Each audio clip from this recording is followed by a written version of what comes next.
Commander Veltar stared at the blue planet through the thick glass of his warship.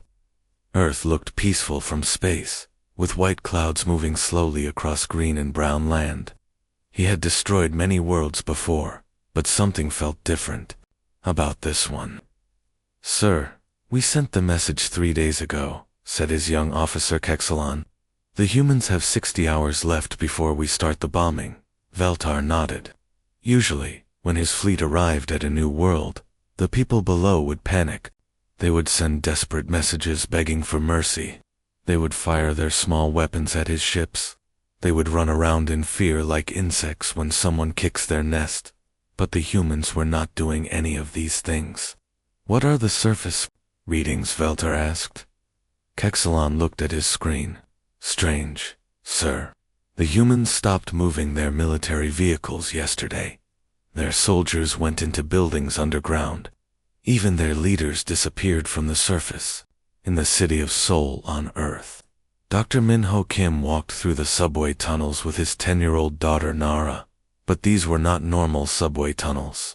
They went much deeper than any train had ever traveled. "Papa, why are we going so far down?" Nara asked, holding her father's hand tightly. "Remember the songs I taught you?" Minho smiled at his daughter. "The ones about the deep places and the waiting time." Nara nodded. Every human child knew these songs. They learned them in school, along with reading and math. The songs talked about going deep into the earth when the sky burned, about waiting in the darkness until it was time to reach for the stars again. "Are we going to sing the deep songs now?" she asked. "Yes, little one, it's time for the deep songs." They walked past thick metal doors that slid shut behind them. Other families moved in the same direction, carrying small bags with their most important things. Nobody cried. Nobody screamed.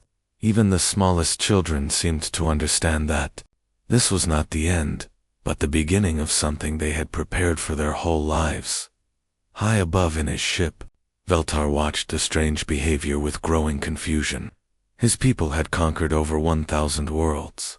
They knew how primitive species acted when death came from the sky. But humans were different.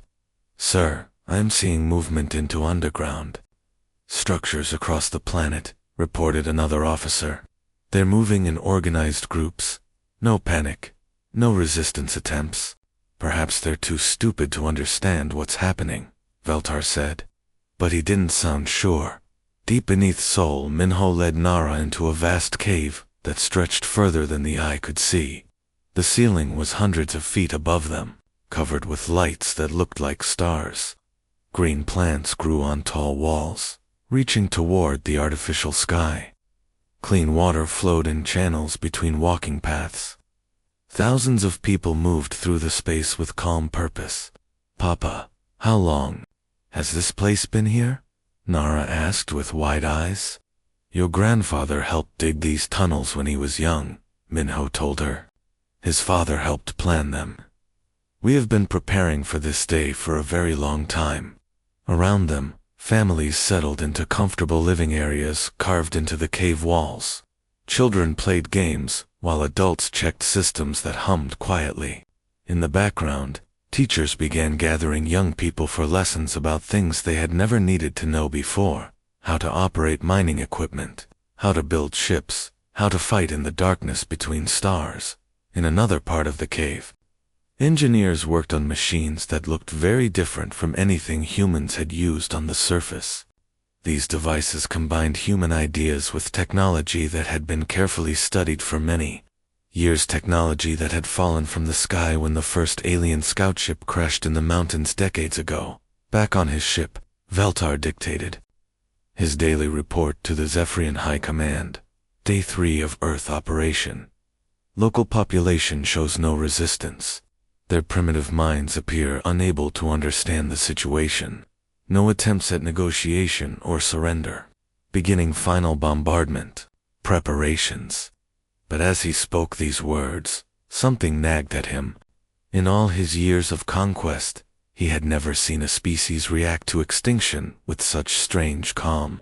It was as if the humans had been expecting this day, as if they had planned for it. Deep in the earth, Minho tucked Nara into her new bed in their underground home. Through the walls, they could hear the deep songs starting thousands of voices, joining together in melodies that would mask the sound of heavy machinery working far below them. "Papa, when will we see the sky again?" Nara asked, sleepily. Minho kissed her forehead and smiled. "When it's time to make the sky our own, little star. When it's time to show the universe what happens when you try to destroy a species that has learned to prepare instead of simply hope." Above them, Veltar's fleet moved into bombardment position, unaware that their sensors could only see the first few miles below Earth's surface.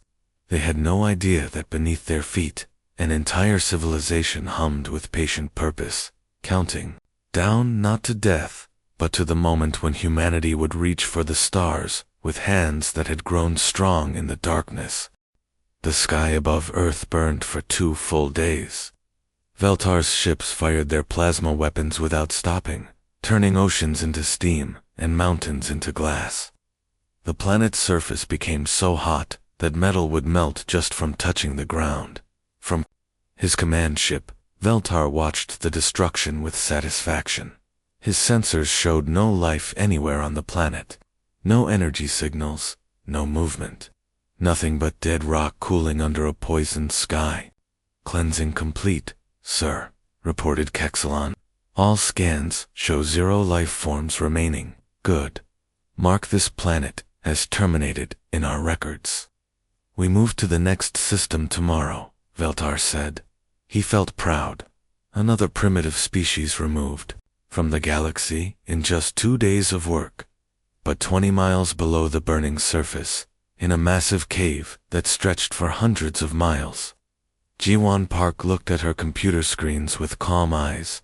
The numbers on her screen showed that the air above ground was still too dangerous to breathe.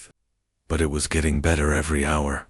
Surface temperature dropping to acceptable levels, she announced to the large room full of people.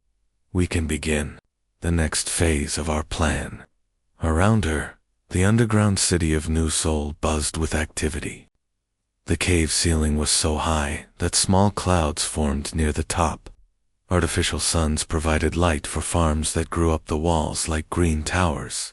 Children played in parks carved from living stone while their parents worked in factories that built things the surface world had never imagined. Council leader Daeho Choi stood before a wall of screens showing similar underground cities around the world. New Tokyo housed 8 million people beneath Japan. New London spread under the ocean floor. New Cairo stretched through caverns that connected to underground rivers. Each city was connected to the others by tunnels that traveled through the deep earth, carrying people and goods faster than any surface train ever could. "How soon before our factories can build ships?" Daeho asked. Jiwon touched her tablet. "The shipyards in Section 7 started working yesterday. Dr. Sunheely's team finished copying the alien engine designs last month. We should have our first space-capable ships within 18 months.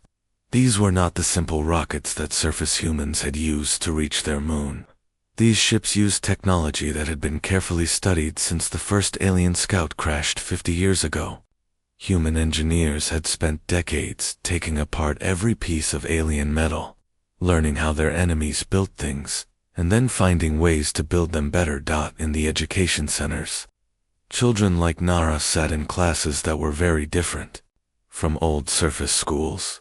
Instead of learning about Earth's history, they learned the names of every planet the aliens had destroyed.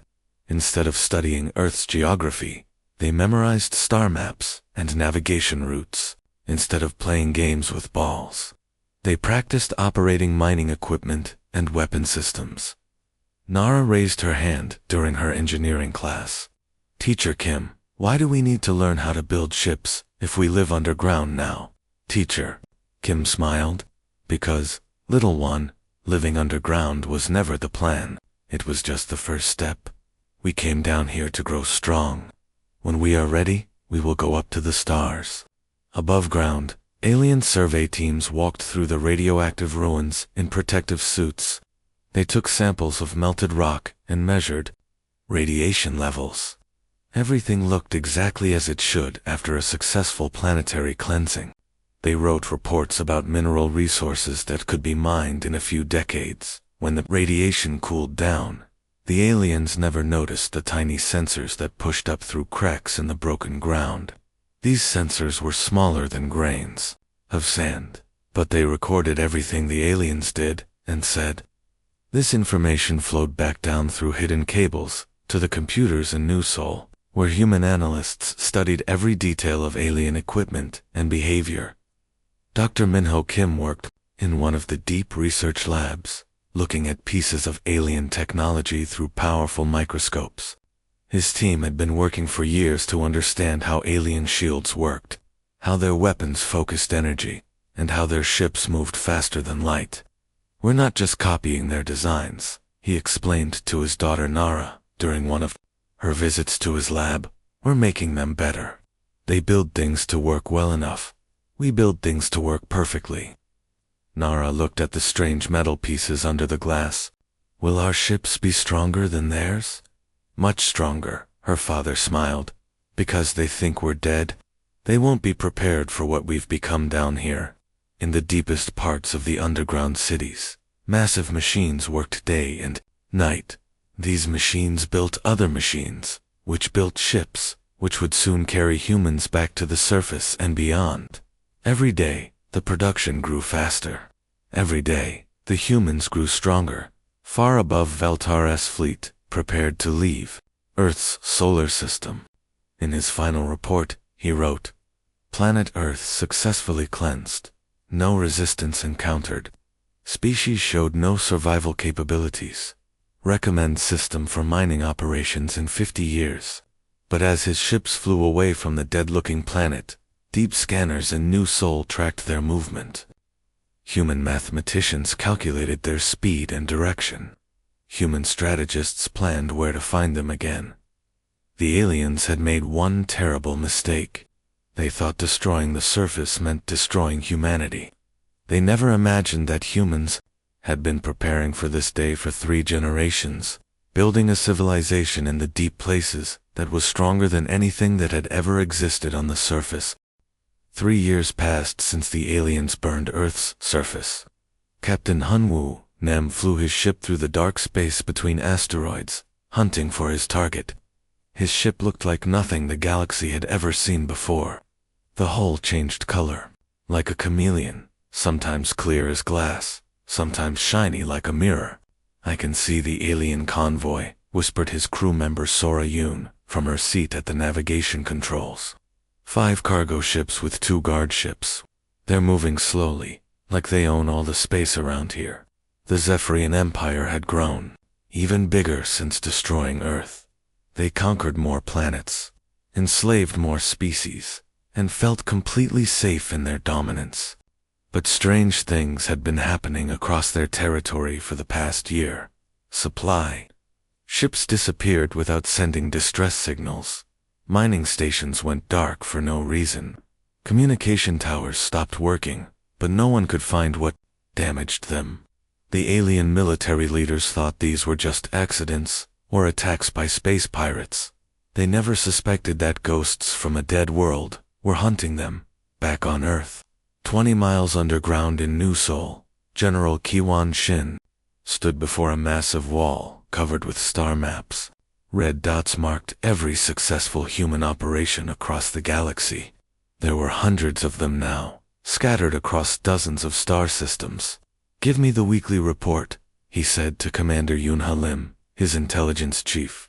Operation Ghost. Fleet continues ahead of schedule, she replied, reading from her electronic tablet. We've captured complete alien shield generators, 3 different types of weapons, and their latest navigation computers. Dr. Junho Park's reverse engineering team has already improved all of them. This was the true genius of humanity's plan. They didn't just hide underground and build copies of alien technology. They studied every piece of captured equipment and made it better. Human engineers found weaknesses in alien designs and fixed them. They discovered inefficiencies and eliminated them. They took alien science and pushed it beyond what its creators thought possible. In his ship, above the asteroids, Hyunwoo watched the alien convoy through his advanced sensors. The cargo ships carried rare metals from conquered worlds back to Zephyrian space. The guard ships were older models, their crews bored from months of routine patrol duty. "Begin approach," Hyun ordered quietly. His ship moved through space without making any sound or energy signature that alien sensors could detect. Human scientists had spent 2 years studying how alien detection systems worked, then built stealth technology that made their ships completely invisible to those systems. The attack was over in minutes. Hyunwoo's ship appeared among the convoy, like a ghost becoming solid. The guard ships tried to respond, but their weapons couldn't lock onto a target their sensors couldn't properly see. Their shields failed against human weapons that had been designed specifically to break alien defensive systems. When it ended, the guard ships floated powerless in space, and the cargo vessels were captured intact. The alien crews found themselves prisoners of an enemy they had thought was extinct, staring at humans who moved with the calm confidence of people who had never known defeat. Deep beneath Earth's recovering surface, those captured aliens were taken to interrogation facilities that were more like schools than prisons. Human linguists, psychologists, and engineers questioned them carefully, learning everything about alien society, technology, and military tactics. "They still don't understand what happened to them," reported Dr. Soyoung Park, who led the Alien Studies program. "Even when we tell them we're from Earth, they don't believe us. They saw the bombardment footage. They know Earth was destroyed, but Earth was not destroyed. The surface was healing faster than anyone expected. Plants began growing again in the radioactive soil. Rain fell from clouds that formed naturally instead of from machines. In a few more years, humans would be able to walk on their homeworld's surface again. More importantly, the underground cities had become something amazing. Children who had entered the deep places as frightened refugees were now young adults with skills their parents never imagined. They could pilot ships through asteroid fields, repair complex alien technology, and fight in battles across multiple star systems simultaneously. Nara Kim, now 13 years old, worked as a junior operator in the communications center. She coordinated between human ships scattered across the galaxy, passing messages and codes that took alien cryptographers months to break. Ghost Squadron 7 reports successful capture of alien research station in the Vega system, she announced to the command center. They recovered intact samples of new alien shield technology. Her father, Dr. Minho Kim, smiled with pride as he listened to his daughter's professional reports. The scared little girl who had asked about the deep songs had grown into a capable young woman who helped coordinate humanity's return to the stars. In the manufacturing sectors, massive assembly lines worked around the clock, building ships, weapons, and equipment. But these weren't just copies of surface human or alien designs. They were hybrid creations that combined the best ideas from both civilizations, then improved them with innovations that came from 3 years of focused research and development.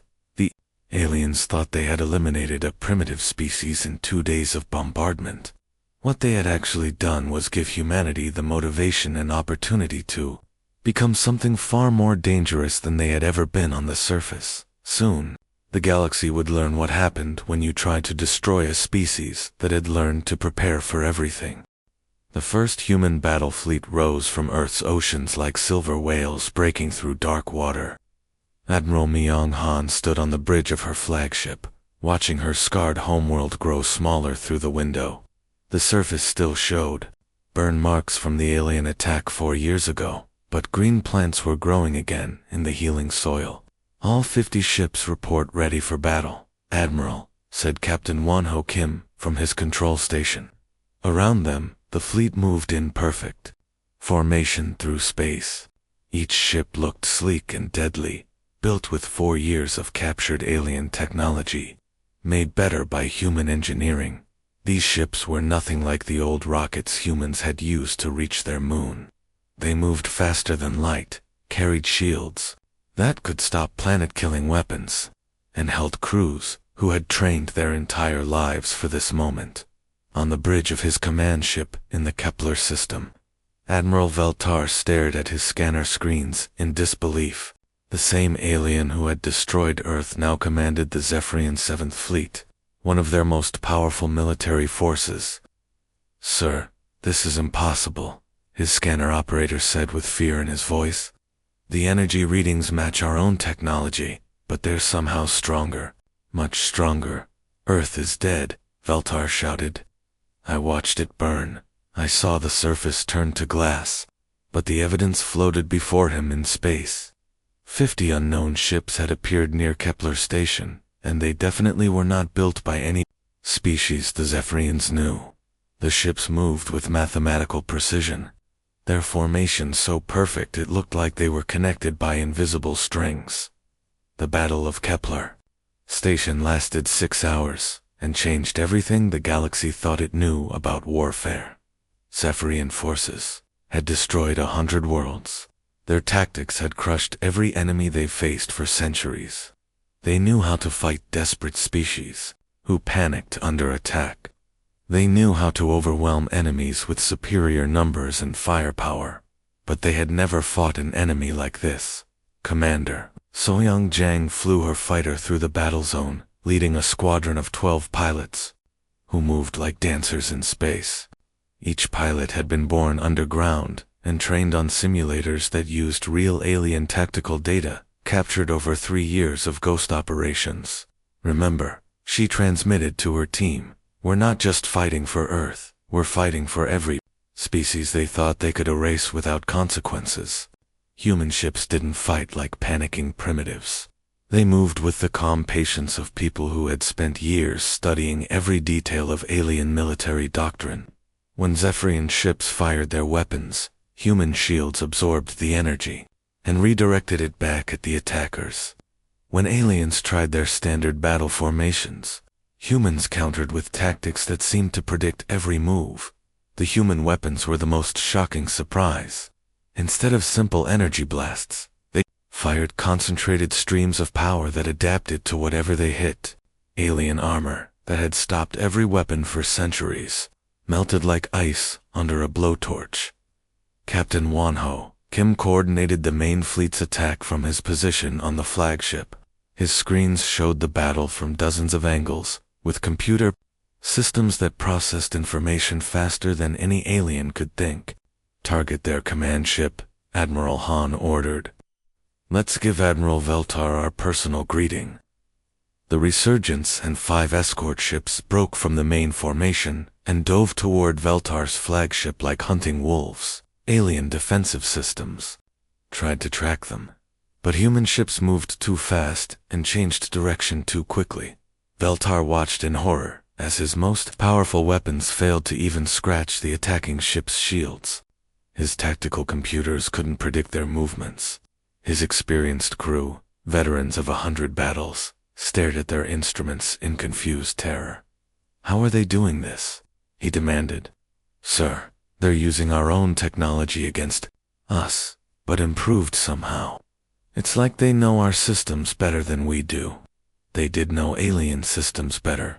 Human engineers had spent 4 years taking apart every piece of captured technology, studying how it worked, finding its weaknesses, and building something superior. But technology alone didn't win the battle. It was psychology that broke the Zephyrian fleet.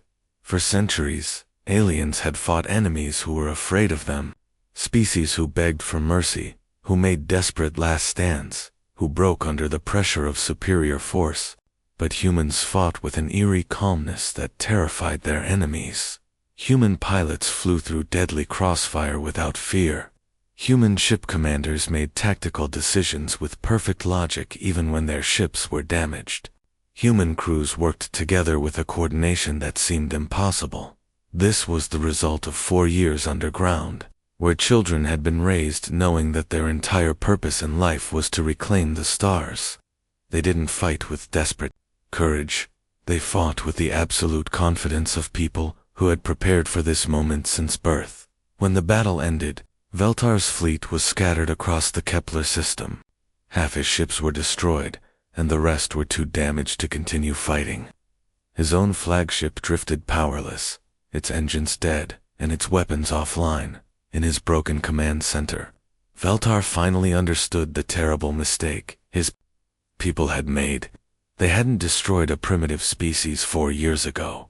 They had given an advanced civilization the motivation to become something far more dangerous than it had ever been before. The humans weren't just back. They were stronger, smarter, and more prepared than any enemy the galaxy had ever seen. The human fleet surrounded Zephyr Prime like a constellation of silver stars.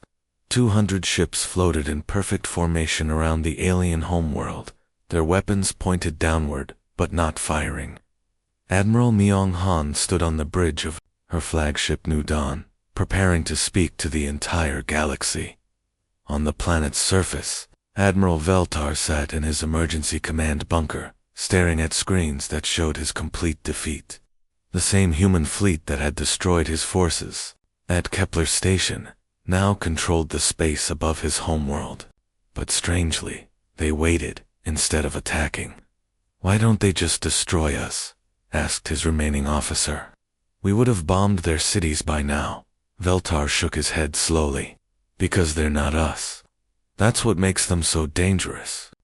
High above, Admiral Han activated the galaxy-wide communication system. Every planet, every space station, every ship in Zephyrian territory would hear her voice. But more importantly, so would every enslaved species, every conquered world, every group that had given up hope. "This is Admiral Han of the Terran Deep Fleet." Her voice echoed across 1,000 worlds. 4 years ago, you believed you had eliminated humanity. You were wrong. On distant planets, alien slaves looked up at communication screens in wonder. The crystal-based people of Altair VII had not heard hope in their language for 3 centuries. The water-dwelling people of Ocean World had forgotten what freedom felt like. The tree-like beings of Forest Prime had been cut down to stumps for alien construction projects. Earth lives. Her children have grown strong in the deep places, and we return not for revenge, but for restoration.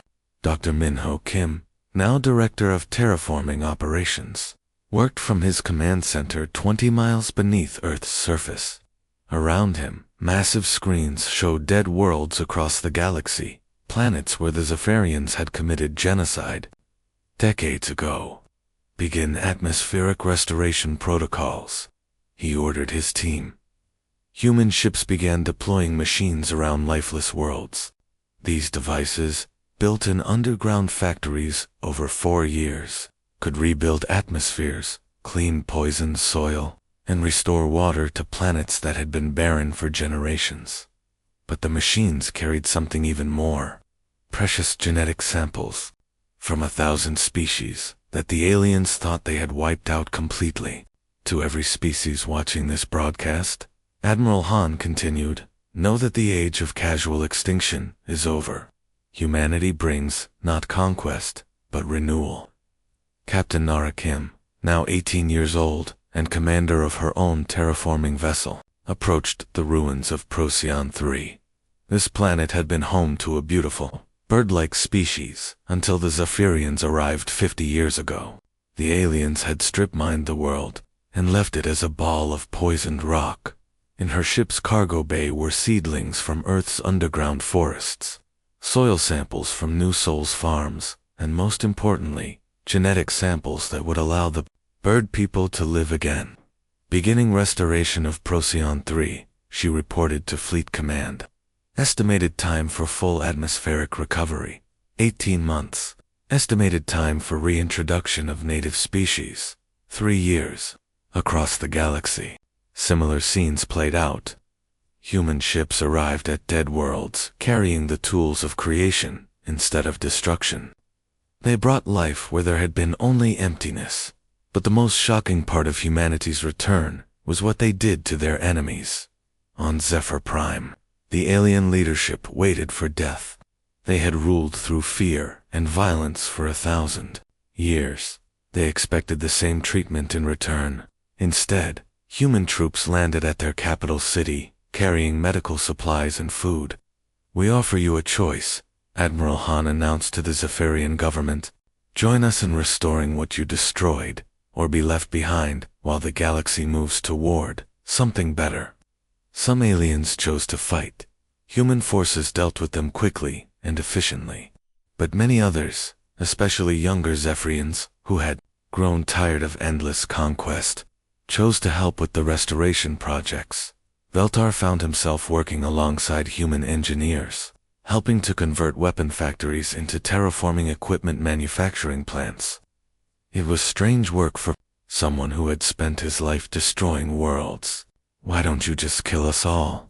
he asked Dr. Minho Kim during one of their planning sessions. "Because that would make us like you," Minho replied simply. "We didn't spend 4 years underground learning to become better killers. We learned to become better builders." The restoration projects took years, but they succeeded beyond anyone's imagination. Worlds that had been dead for centuries bloomed with new life. Species that had existed only in genetic storage began to walk on their homeworlds again. The galaxy changed from a place of fear to a place of hope. Children who had been born in Earth's underground cities now traveled between stars as ambassadors, engineers, and teachers. They carried with them the lesson their parents had learned in the deep places, that true victory comes not from destroying your enemies, but from transforming them into something better. Admiral Han's final broadcast became legendary across the galaxy. "We waited for death, but we prepared for glory." Today, that preparation bears fruit not just for humanity, but for every species that refuses to surrender to extinction. In the end, humanity's greatest weapon was not their ships or shields or weapons. It was their refusal to let genocide be the final word. They had transformed their own destruction into the foundation of universal renewal, proving that some species prepare for glory instead of simply surviving until death.